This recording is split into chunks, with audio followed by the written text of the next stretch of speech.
നമസ്കാരം.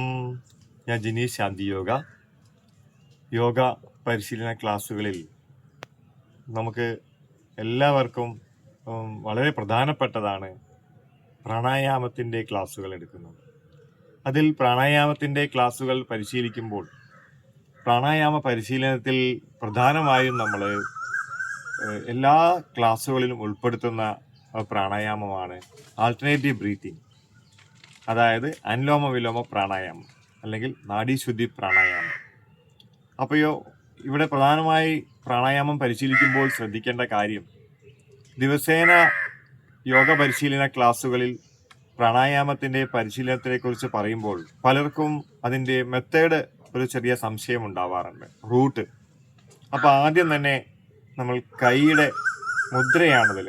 പ്രാണായാമ മുദ്രയിൽ പ്രധാനമായി നാസികാ മുദ്ര എന്ന് പറയുന്നത് ചൂണ്ടുവിരലും നമ്മുടെ നീളം കൂടിയ വിരലും മടക്കി പിടിക്കുക.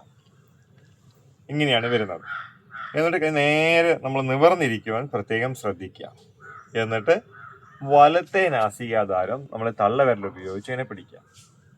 പതുക്കെ അടച്ചു പിടിക്കുക. ഇടത് വശത്ത് കൂടെ പതുക്കെ ശ്വാസം ഉള്ളിലേക്ക് കൊണ്ടുവരിക. ഇതിന്റെ ദൈർഘ്യം ഒരു 4 സെക്കൻഡ് ആയിരിക്കണം. എന്നിട്ട് 2 നോസിൽസും അടച്ചു പിടിക്കുക.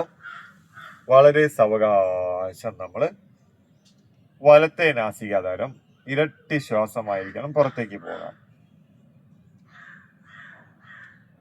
8 സെക്കൻഡ് ദൈർഘ്യം. വീണ്ടും അതേ നാസികാദ്വാരം, അതായത് വലതുവശത്ത് കൂടെ തന്നെ 4 സെക്കൻഡ് കൊണ്ട് ശ്വാസം ഉള്ളിലേക്ക് എടുക്കുക. 2 നോസിൽസും അടച്ചു പിടിച്ച് നിവർന്നിരുന്നു. പതുക്കെ നമ്മളെ ഇടത്തെ നാസികാദ്വാരം എക്സേൽ 1 2 3 4 5 6 7 8 എന്ന നിലയിൽ തുറന്നു വിടുക. ഒന്നും കൂടെ നോക്കാം. നീളം കൂടിയ വിരലും ചൂണ്ടുവിരലുമാണ് മടക്കി പിടിക്കുന്നത്. കൈ പതുക്കെ ഇങ്ങനെ സ്ട്രെയിറ്റ് ആയിട്ട് കൊണ്ടുവരിക. നിവർന്നിരിക്കാൻ നമുക്ക് ഒരു സപ്പോർട്ട് കൊടുക്കുക. ആദ്യം നോസിൽസിന്റെ മുകളിൽ നമ്മൾ തൂങ്ങാനോ മുറുക്കി പിടിക്കാനോ പതുക്കെ ഒന്ന് ടച്ച് ചെയ്യാനേ പാടുള്ളൂ.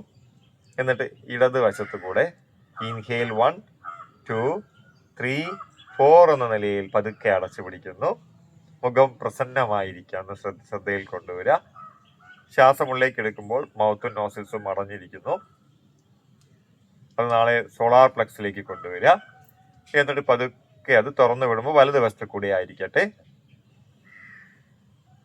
എക്സേൽ ദൈർഘ്യം 1 2 3 4 5 6 7 8. അതേ നോസിൽസ് കൂടെ തന്നെ 4 സെക്കൻഡ് ഉള്ളിലേക്ക് എടുക്കുക. 2 നോസിൽസും അടച്ചു പിടിക്കുക. നിവർന്നിരിക്കുക. വളരെ സാവകാശം എക്സേൽ 1 2 3 4 5 6 7 8 എന്ന നിലയിൽ പതുക്കെ കൈകൾ താഴ്ത്തി. നമ്മൾ ഇരിക്കുന്നത് പ്രാണമുദ്രയിലാണ്. നമ്മളെ ചെറുവിരലും നോക്കൂ, നമ്മുടെ മൂതിരവിരലും കൂടെ പ്രാണമുദ്രയിലാണ് ഇരിക്കുന്നത്. എന്നിട്ട് ആ 2 നോസിൽസൂടെ അത്രയും തവണ തന്നെ സാധാരണ ശ്വാസോച്ഛ്വാസത്തിലും നല്ല റിലാക്സ് കൊടുത്ത് സാധാരണ ശ്വാസോച്ഛ്വാസത്തിൽ വിശ്രമിക്കേണ്ടതാണ്. ഇങ്ങനെയാണ് നമ്മൾ പ്രാണായാമം പരിശീലിക്കേണ്ടത്. ഇവിടെ ആദ്യം തന്നെ പ്രാണായാമം പരിശീലിക്കുമ്പോൾ ഉടനെ യോഗ ക്ലാസ്സിൽ വന്ന് നമ്മൾ തുടങ്ങാറില്ല.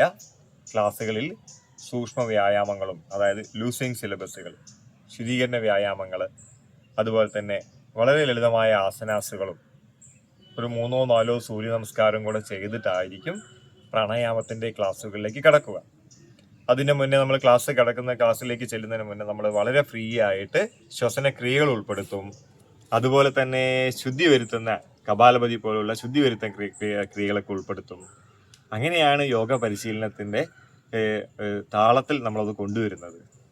അപ്പോൾ ഇതിൽ ക്ലാസ്സുകളിൽ പലരും ചോദിക്കാറുണ്ട്, പ്രാണായാമത്തിൻ്റെ ഒരു വീഡിയോ അയക്കുമ്പോൾ അതിൽ ഇത്ര നിർദ്ദേശങ്ങൾക്ക് ഉൾപ്പെടുത്തണമെന്ന് മാഷിനടുത്ത് പറയാറുണ്ട്.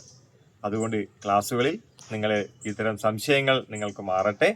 അതുപോലെ പുതിയ തുടക്കക്കാർക്ക് ഇത് പരിശീലിക്കാനുള്ളൊരു പ്രോത്സാഹനവും ആവട്ടെ. പ്രാണായാമ പരിശീലനത്തിൽ നമ്മൾ എടുത്തു പറയുന്ന പ്രധാനപ്പെട്ട കാര്യം, നമ്മൾ ശ്വസന സംവിധാനങ്ങളെ ശക്തിപ്പെടുത്തുകയും മെൻ്റലി നമ്മൾ നല്ല റിലാക്സ് ആവും, അല്ലേ?